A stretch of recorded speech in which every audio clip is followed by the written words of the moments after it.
영국 현지에서 풀럼이 배준호 선수 영입을 노린다는 이야기가 나오고 있는데 어떤 기사냐면 프리미어리그 클럽이 스토크시티의 스타를 영입하고 싶어한다 라는 기사예요. 이 기사의 소스가 프레이저 플래처라는 기자거든요. 이 기자가 BBC에서도 있었던 공신력이 완전히 낮지는 않은 기자입니다. 배준호가 풀럼에 관심을 받고 있다 라고 하면서 어린 나이에 경쟁이 치열한 챔피언십에서 성공한 배준호가 풀럼에 관심을 받기 시작했다 라는 이야기고요. 반면에 스토크시티는 지금 팀의 에이스가 된 선수를 붙잡고 싶어한다. 그리고 현재 배준호는 2027년 여름까지 계약이 되어 있기 때문에 스토크시티 입장에서는 배준호를 당장 팔 생각이 없는 상태고, 배준호 자체가 장기적으로 데리고 있다면 훨씬 더 많은 가치를 얻을 수 있는 선수이기 때문에 지금 당장 스토크시티는 배준호를 데리고 있을 생각이다. 그런데 어쨌든 풀럼이 스토크시티가 만족할 만한 이적료를 준다면 배준호 선수의 이적이 아예 불가능한 건 아니거든요. 왜 그러냐면 지금 당장 풀럼의 스쿼드에는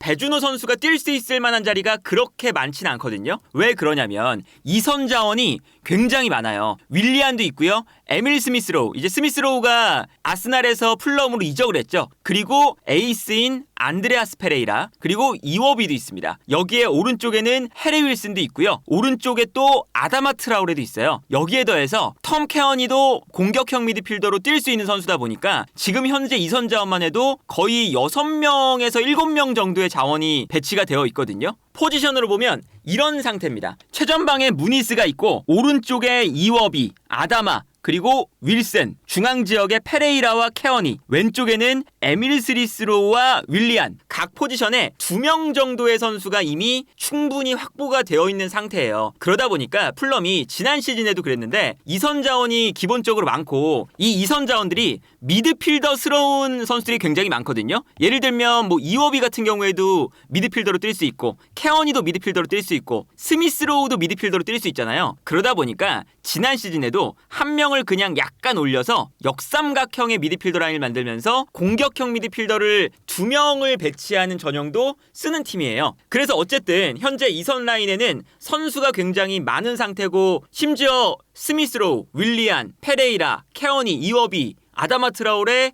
해리 윌슨, 이런 선수들이 사실은 배준호 선수가 밀어내기에는 프리미어리그에서 잔뼈가 굵은 선수들이잖아요. 그런데 최근에 풀럼이 어떤 소식이 있냐면 마르세유가 풀럼에 안드레아스 페레이라를 노리고 있다라는 보도가 현재 나오고 있습니다. 최근에 데제르비 감독이 마르세유로 가면서 프리미어리그 선수들을 꽤나 많이 노리죠. 황희찬도 마찬가지고 은케티아도 마찬가지고, 그리고 여기에 더해서 안드레아스 페레이라도 노리고 있어요. 그러다 보니까 만약에 이제 마르세유가 진지하게 안드레아스 페레이라를 노리면 연쇄적으로 배준호를 풀럼이 노릴 수도 있는 상황이 나오게 되는 거죠. 그리고 이제 여기서 이 안드레아스 페레이라를 노릴 가능성이 조금씩 커지고 있는 게 뭐냐면, 아스날의 요구 이적료가 워낙에 높다 보니까 마르세유가 결국에는 은케티아 영입을 포기했어요. 그러면 안드레아스 페레이라를 빠르게 영입하려는 움직임을 바로 이제 가져갈 수가 있다 보니까, 그렇게 되면 풀럼의 이 스쿼드에서 현재 안드레아스 페레이라가 뛰고 있는 위치, 중앙 공격형 미드필더 자리잖아요. 여기서 페레이라가 빠져버리면 스미스로우가 공격형 미드필더 자리에서 뛸 수가 있기도 한데, 어쨌든 공격형 미드필더 한 자리라던가 아니면 스미스로우가 공격형 미드필더로 가면 왼쪽 측면 공격수 자리 한 자리 정도의 선수가 필요한 상태가 되죠. 그리고 이 프로필에 딱 맞는 선수가 배준호라고 할 수가 있겠죠. 배준호 선수가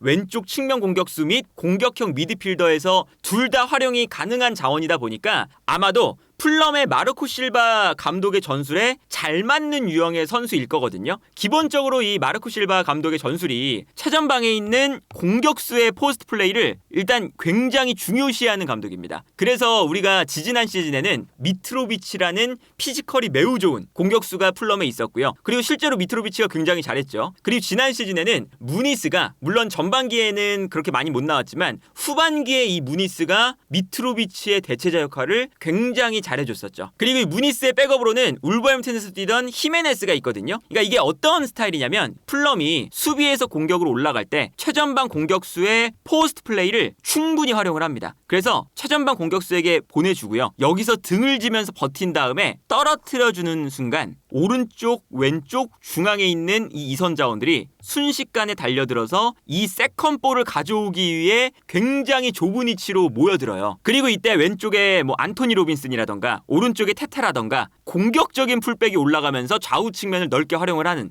이러한 형태를 많이 가져가죠. 그러다 보니까 배준호 선수가 이러한 플레이에 잘 맞을 수 있는 유형인 게 측면에 배치된다 하더라도 결국에는 가운데로 들어와서 세컨볼을 가져오는 플레이를 마르코 실바가 선호를 합니다. 그러다 보니까 스미스 로우도 왼쪽 측면 공격수로 뛰면서 가운데로 이제 올 수가 있는 거고, 이워비 같은 경우에도 왼쪽이든 오른쪽이든 측면에 배치가 돼서 가운데로 들어오는 플레이가 많이 나오거든요. 그리고 여기에 대해서 가운데로 이 이선 자원들이 모여들었으니까 여기서 스위칭 플레이가 많이 일어나요. 중앙 지역으로 모여드는 순간 사실상 이 선수들의 위치가 비슷한 위치에 머무르고 있잖아요. 그러면 여기서 다시금 이 선수들이 본인의 자리로 돌아가는 것보다 선수들이 여기서 스위칭 플레이를 통해서 상대 수비를 혼란스럽게 만들면 상대 수비가 대처하기가 굉장히 힘들다는 거죠. 그러다 보니까 여기서도 페레이라가 측면으로 빠지면서 윌리안이 가운데로 들어오는 이런 장면이 지난 시즌에 많이 나오기도 했고, 이워비가 혹은 뭐 해리 윌슨이 가운데로 들어왔을 때 오히려 왼쪽에서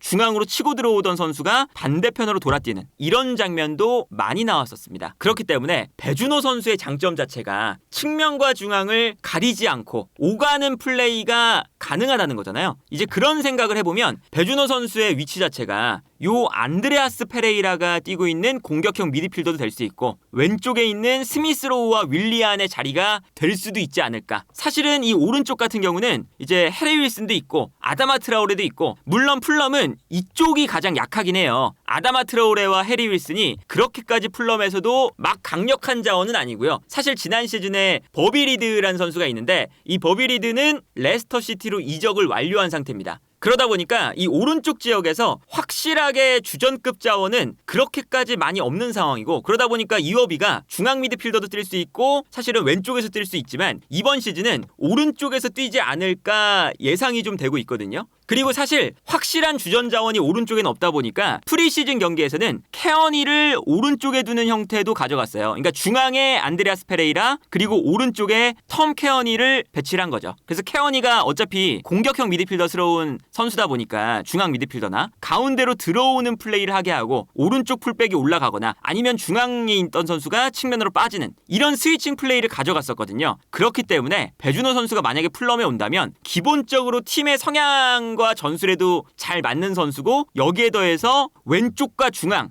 이 두 자리는 물론 오른쪽에서도 어느 정도 뛸 수 있는 시간을 확보할 가능성이 크다라는 생각이 들고요. 사실은 이 마르코 실바 감독이 중앙 미드필더 겸 공격형 미드필더를 되게 좋아합니다. 그러니까 이 안드레아스 페레이라도 전형적인 공격형 미드필더는 아니거든요. 기본적으로 활동량이 많은 중앙 미드필더 겸 공격형 미드필더잖아요. 그러다 보니까 마르코 실바가 기본적으로 아까 말씀드렸던 것처럼 공격수에게 볼을 보내주고 달려드는 플레이를 좋아한다고 말씀을 드렸는데, 이 플레이를 더욱더 강화시키기 위해서 요 미드필더 한 자리에 공격형 미드필더 같은 선수를 한 명 더 배치해요. 예를 들면 요 자리에 중앙 미드필더가 가능한 이워비가 배치될 때도 있고요. 아니면 페레이라를 기용하고 케어니를 요 왼쪽에 배치할 때도 있었어요. 그리고 프리시즌에는 페레이라의 옆에 여기 스미스 로우를 배치하는 경기도 있었습니다. 그러다 보니까 여기서 이제 마르코 실바 감독이 무니스에게 패스를 보내주고 떨어지는 볼을 4명의 선수가 달려들게끔 만드는 이러한 경기도 많이 펼치는데, 이렇게 되면 사실상 이선 자원이 4자리가 되는 거나 마찬가지거든요. 이제 물론 이제 뭐 중앙에 있는 선수들이 이렇게 역삼각형 형태의 미드필더를 만들면 공격형 미드필더이긴 하지만 많이 내려와서 중앙 미드필더의 역할도 동시에 수행을 해야겠죠. 그렇긴 하지만 어쨌든 공격적인 성향의 선수들이 요 앞에 배치가 되기 때문에 요 4자리로 사실은 포지션이 늘어난다고 생각을 해보면 윌리안, 스미스로우, 케어니, 페레이라, 이워비, 아다마 트라오레, 해리 윌슨 요 선수들을 생각을 해봤을 때 분명히 배준호 선수가 들어갈 만한 자리가 있긴 하거든요. 그리고 이제 중앙 미드필더로 좀 뛸 수 있는 선수가 사실은 요 자리에서 뛸 수 있는 선수는 이선 자원 중에 페레이라, 톰 케어니, 그리고 스미스로우, 그리고 이워비 4명의 선수인데 아까 말씀드린 것처럼 스미스로우와 이워비는 측면에서 뛸 수 있고 그런 상황에서 배준호 선수도 마찬가지죠. 중앙과 측면을 모두 뛸 수 있으니까 배준호 선수가 풀럼의 이선 자원이 많지만 생각보다는 뛸 수 있는 자리가 어느 정도는 있는 상태다. 그리고 여기에 대해서 이제 페레이라까지 만약에 마르세유로 이적하는 상황이 혹여나 오게 되면 그런 상황이 오게 되면 배준호 선수가 풀럼으로 이적해도 충분한 출장 시간을 보장받을 수 있을 만한 상황이 또 만들어질 수가 있기 때문에 이적 시장이 끝날 때까지 배준호 선수의 이적이 혹여나 이루어질 수 있는 가능성이 생기고 있다고 볼 수가 있겠고요. 여기에 더해서 기본적으로 배준호 선수가 지난번에 페에노르트부터 이제 오늘 있었던 풀럼까지 이런 이적설이 계속 나는 이유는 그만큼 배준호 선수가 아주 좋은 활약을 스토크시티에서 보여주기 때문에 여러 팀들이 관심 있어하는 선수로 떠오르고 있다. 그러니까 이거는 배준호 선수가 사실 지난 시즌에 뭐 챔피언십을 뭐 스토크시티에서는 에이스의 역할을 하긴 했지만 완전히 뭐 압도를 하는 그런 플레이까지는 나오지 않았었거든요. 챔피언십에서도. 그럼에도 불구하고 페에노르트나 풀럼이나 이런 팀들이 관심을 보이고 있는 건 그만큼